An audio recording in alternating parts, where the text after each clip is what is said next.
আওয়ামী লীগ জাতীয় পার্টি সহ ফ্যাসিবাদী শক্তি এবং তাদের রাজনৈতিক অপতৎপরতা নিষিদ্ধের দাবিতে ঢাকা বিশ্ববিদ্যালয় ক্যাম্পাসে কফিন মিছিল করেছে ফ্যাসিবাদ বিরোধী ছাত্র জনতা। বেলা 12টার দিকে টিএসসি থেকে বিক্ষোভ মিছিল করে সংগঠনটি।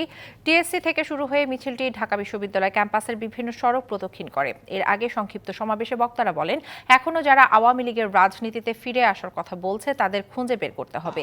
প্রধান উপদেষ্টা যদি মনে করেন আওয়ামী লীগকে ফিরিয়ে আনবেন, তাহলে একটি গণভোটের আয়োজন করার আহ্বান জানান তারা আরও জানান, এই দেশের মানুষ আওয়ামী লীগ জাতীয় পার্টি সহ ফ্যাসিবাদের দোসরদের এই বাংলার মাটিতে আর দেখতে চায় না।